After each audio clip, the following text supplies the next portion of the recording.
4장 10절에서 17절까지의 말씀입니다. 구약 성경, 제가 가진 성경 구약 86쪽 전후에 있습니다. 출애굽기 4장 10절에서 17절까지의 말씀입니다. 말씀 찾으신 줄 알고 한 절씩 교독하겠습니다. 모세가 여호와께 아뢰되 오 주여, 나는 본래 말을 잘하지 못하는 자니이다. 주께서 주의 종에게 명령하신 후에도 역시 그러하니 나는 입이 뻣뻣하고 혀가 둔한 자니이다.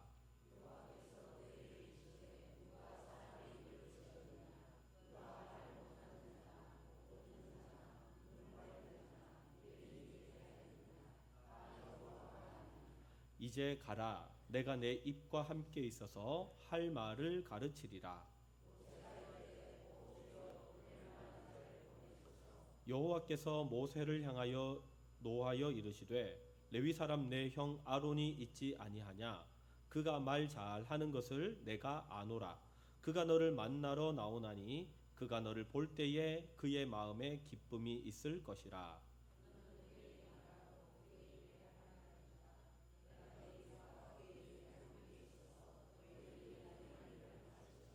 그가 너를 대신하여 백성에게 말할 것이니 그는 내 입을 대신할 것이요 너는 그에게 하나님 같이 되리라. 너는 이 지팡이를 손에 잡고 이것으로 이적을 행할지니라. 아멘.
아멘. 하나님께 영광의 박수 돌려드립니다. 와,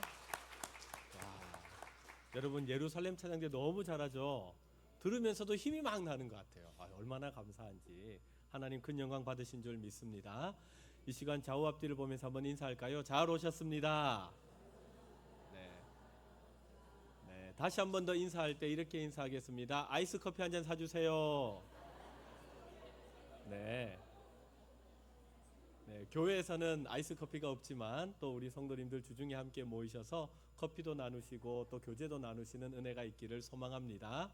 오늘 우리에게 주신 말씀을 가지고 비어 있는 상자에서 하나님의 상자로라는 제목으로 말씀의 은혜 나누도록 하겠습니다. 네, 제목이 상자를 바꾸는 인생, 지팡이를 바꾸는 믿음입니다. 여러분 얼마 전에 뉴스를 보니까 재미있는 뉴스들을 보게 되었습니다. 서울에서 실제로 있었던 일인데요. 여러분 멍 때린다라는 말을 들어보셨습니까? 예, 멍 때린다는 말이 있어요. 그냥 진짜 말 그대로 멍청하게 정확한 어떤 이유 없이 멍하게 이렇게 가만히 있는 겁니다. 서울에서요 매년마다 지금 10년이 넘었다고 합니다. 얼마 전에도 광화문에서 함께 모여서 수많은 사람들이 누가 멍 잘 때리나 누가 멍하니 이렇게 잘 있나 대회를 했다고 합니다. 그런데요 또 올해 초에 5월 2일에는 한강에 있는 숲 가까운 곳에 모여서 사람들이 누가 맛있게 잘 자나 누가 진짜 잘 자나 그래서 잠 퍼자기 대회도 했다고 합니다. 많은 젊은이들이요 자기의 돈을 내면서 이곳에 참석을 하는 거예요. 나도 그렇게 하고 싶다. 왜 그럴까요? 오늘날 시대가 너무너무 바쁘기 때문에 그렇습니다. 아니 젊은 사람들 남녀노소를 막론하고 요즘에는 손에 스마트폰 들고 다니지 않는 사람이 없는 것 같습니다. 그런데도 너무 바쁜 거예요. 너무 힘든 거예요. 그래서 손에 있는 이 스마트폰을 놓으면서까지 좀 쉼을 얻고 싶다. 그래서 멍하니 이 시간을 한번 있고 싶다. 내가 진짜 너무 힘들다. 나보다 진짜 피곤한 사람 없을 거다. 그래서 내가 제일 잘 잘 수 있다. 이런 마음을 가지고 잠 퍼자기 대회 1등 할 거라고 와서 사람들이 그렇게 누워가지고 잠을 자고 있습니다. 여러분 오늘날 우리 시대의 모습 아닙니까? 일어날 때부터 알람 소리 삐리리리 듣고 깹니다.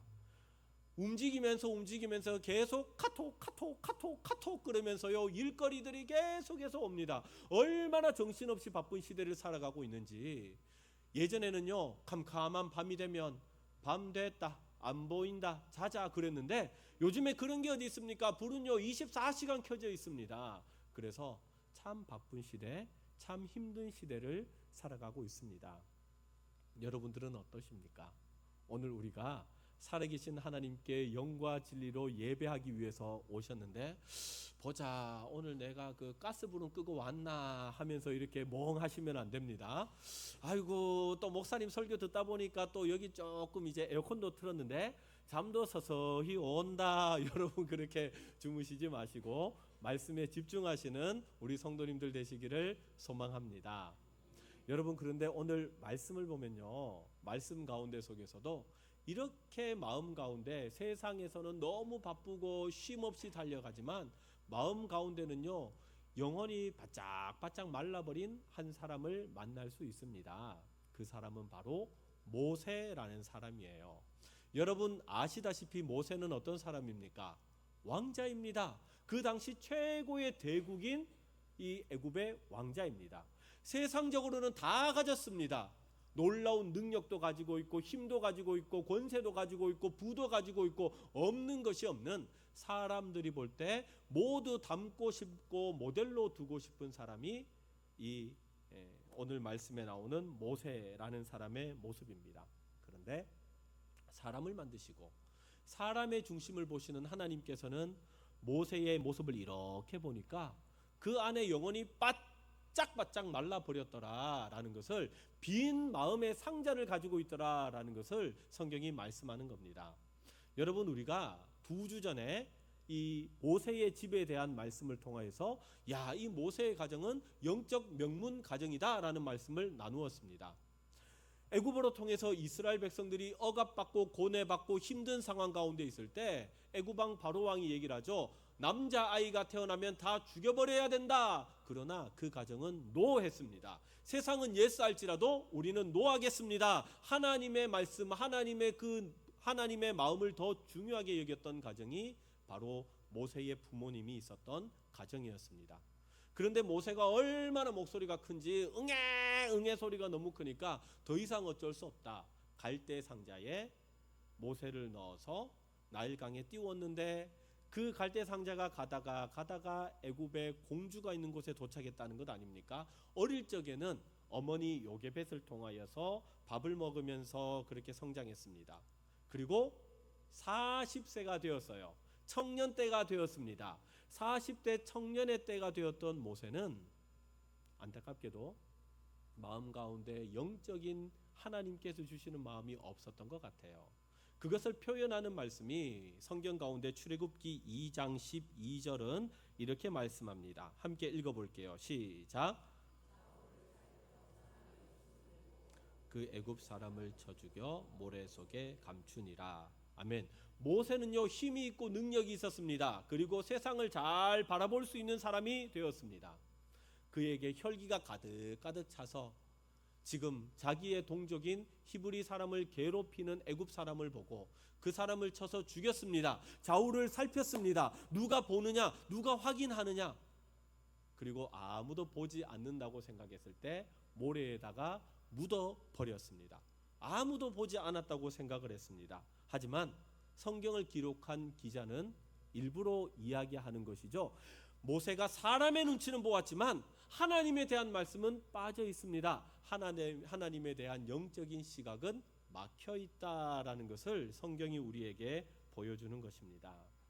여러분, 세상에서 좋은 교육을 받고 능력이 있고 실력이 있을지라도 사람의 중심을 보시는 하나님께서 보실 때는 그 속은 영적으로 비어있는 그런 인생이었다는 것을 우리에게 말씀하는 것이죠.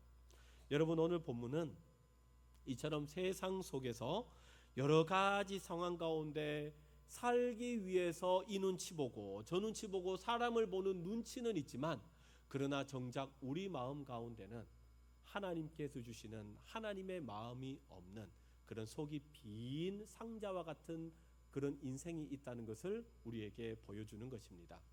그런 인생이 되면 무엇을 쫓아가겠습니까?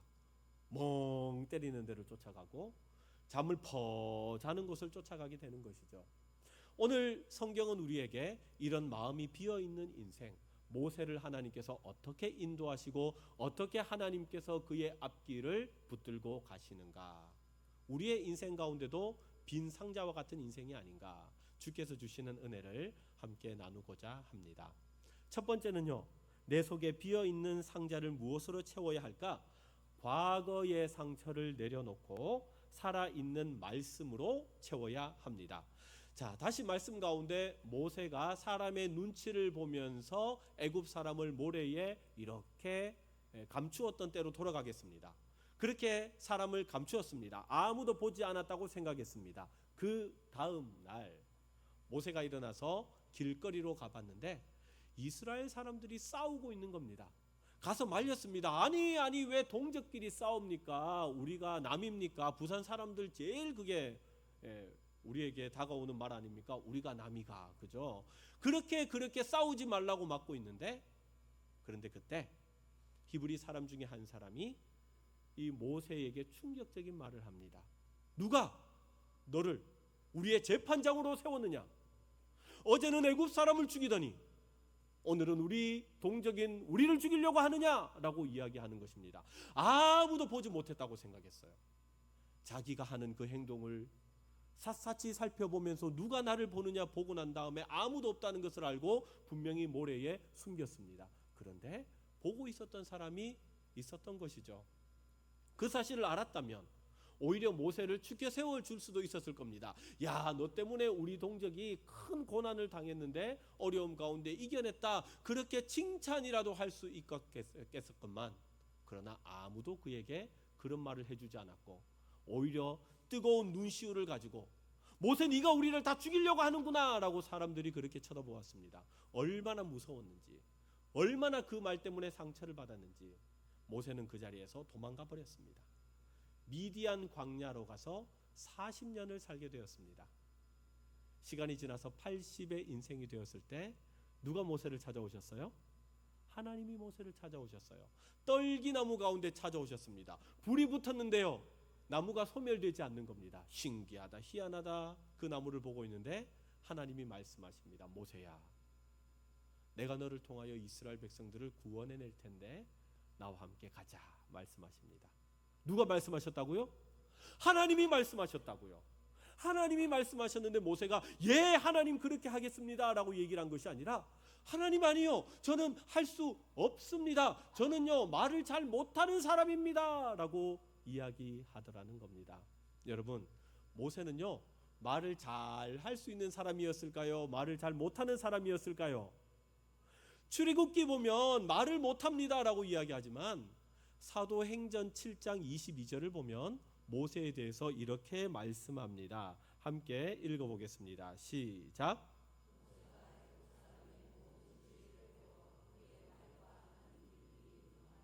아멘. 말 잘한다고요? 못한다고요?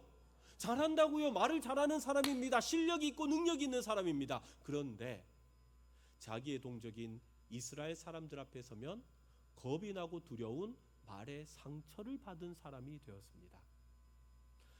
여러분, 저는 오늘 이 말씀을 전하기 위해서 묵상하면서 이 말의 권세가, 말의 능력이 얼마나 큰가를 다시 한번 생각해 보게 되었습니다.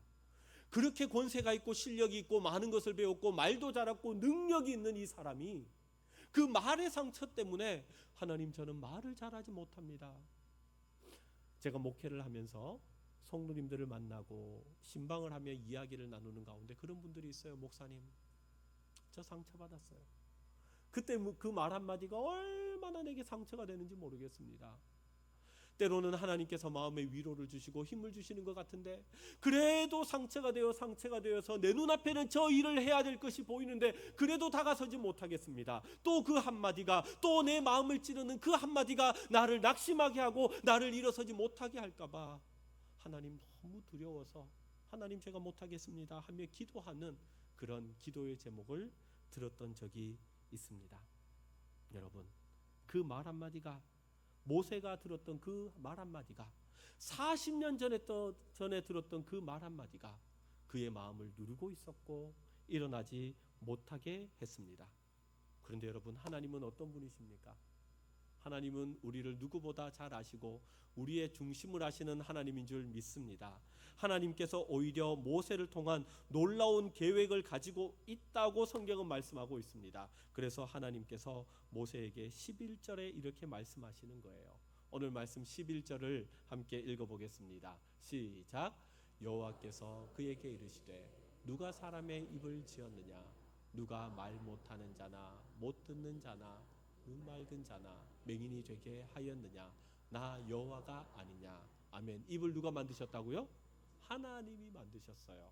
하나님이 말을 하게 하셨고 때로는 말이 아닌 것을 맞게도 하시고 때로는 맞게 하실 뿐만 아니라 그것이 그런 게 아니다, 누군가를 통해서 다시 감춰있던 것을 드러나게도 하시는 말의 입, 입의 권세가 되시는 분이 하나님인 줄 믿습니다.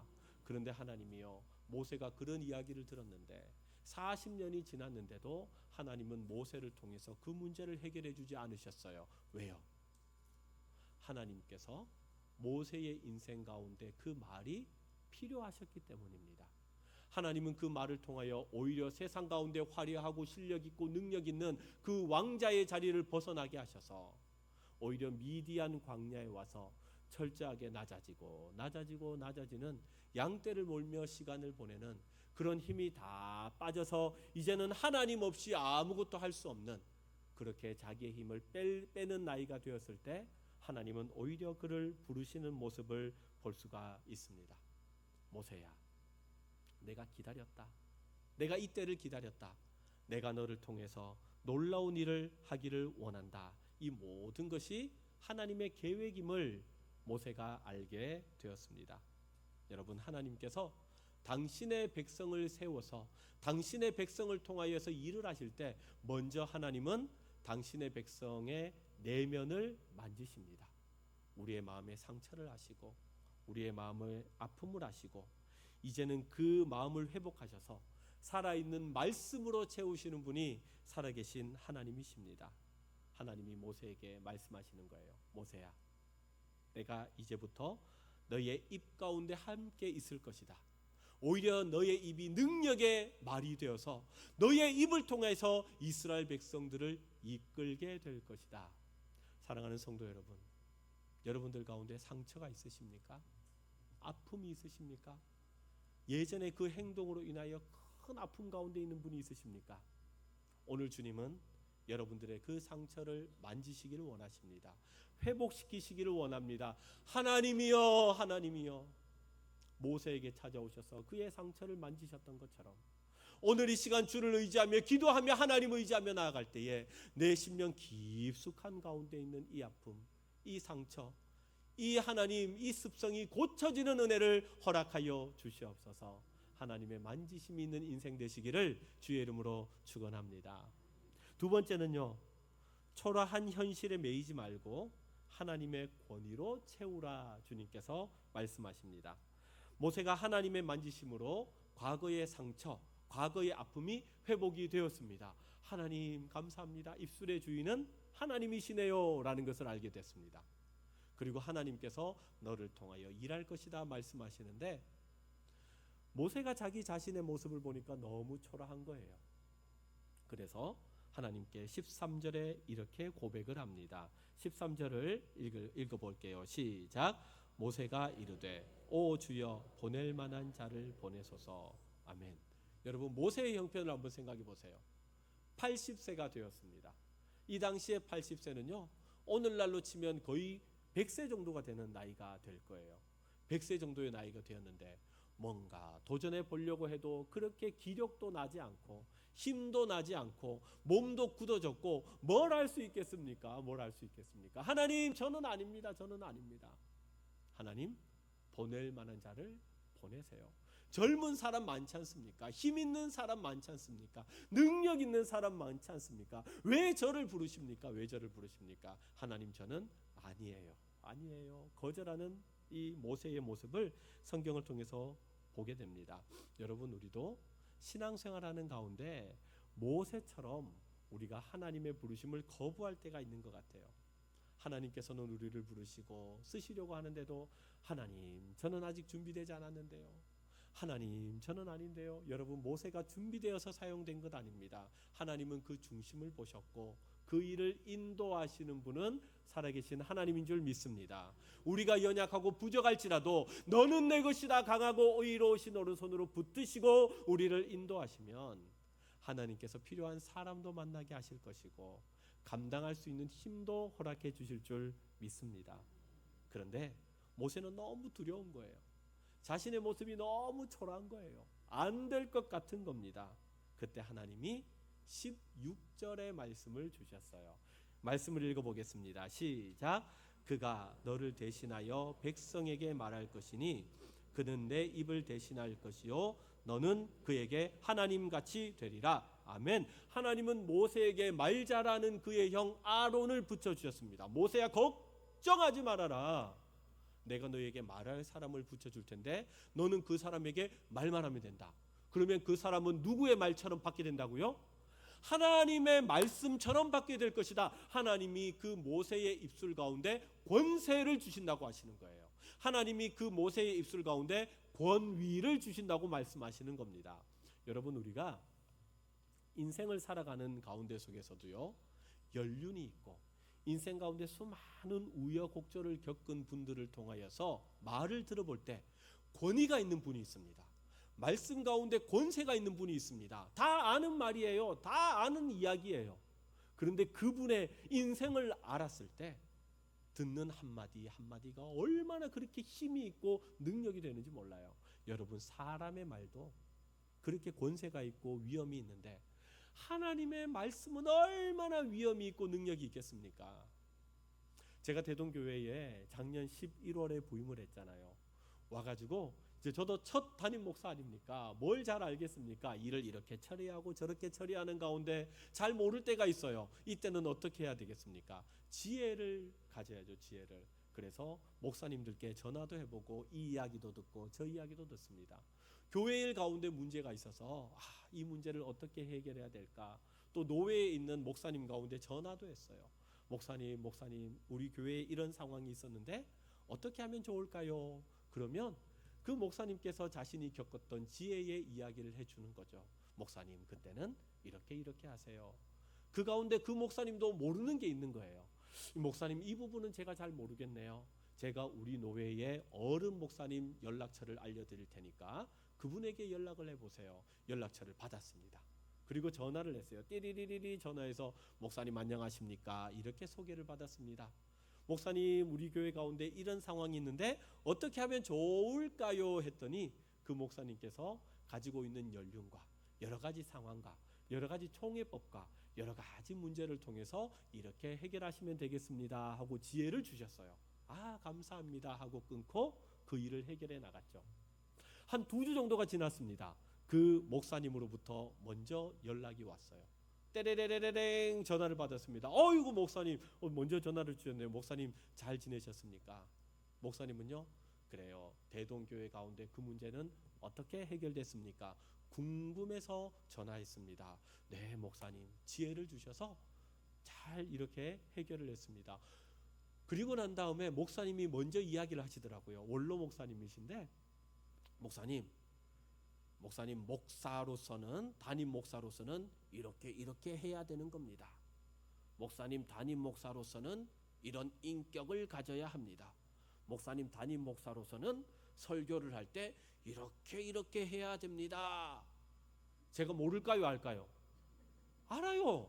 신학교 다니면서도 배웠어요. 책에서도 배웠어요. 그런데 인생 가운데, 목회 여정 가운데 약 40여 전에 목회를 했던 그 실제 현장에서 그 모든 잔뼈를 굵었던 그 목사님의 그 한마디 한마디가 얼마나 주옥같이 느껴지는지 모르겠어요.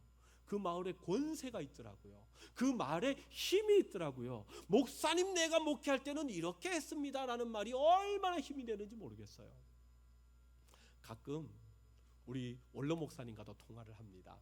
정병찬 목사님과 통화를 합니다. 목사님 잘 지내시죠?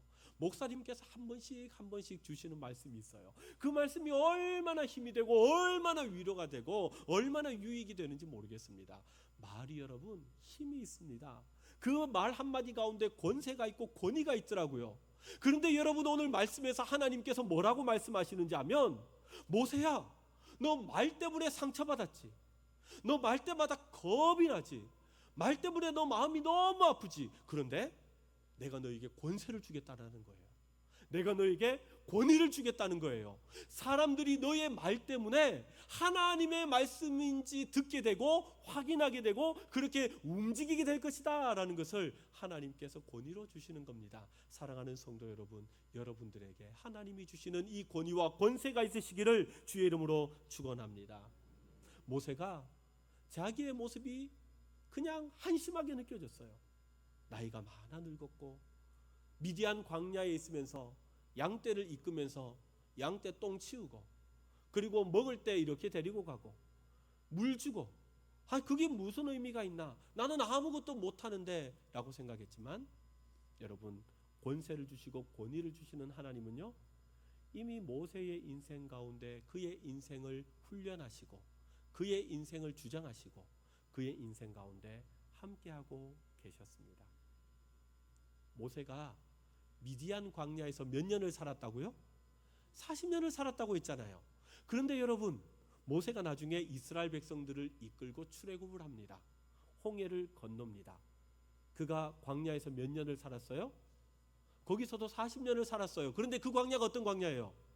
이미 미디안 광야, 이미 모세가 그 양떼를 데리고 어디에 가면은 물이 있고, 어디에 가면 푸른 초장이 있고, 어디에 가면 그늘이 있고, 어디에 가면 무엇이 있는지 다 알게 되었어요. 이미 하나님께서 40년 동안 모세가 광야에 있었던 시간이 허송 세월이 아니라 이스라엘 백성들을 이끌고 갈 수 있는 광야의 길을 이미 하나님께서 다 알도록, 다 보도록, 다 기억하도록 하나님께서 그의 삶 가운데 모든 것들을 다 심어 놓으셨던 것입니다.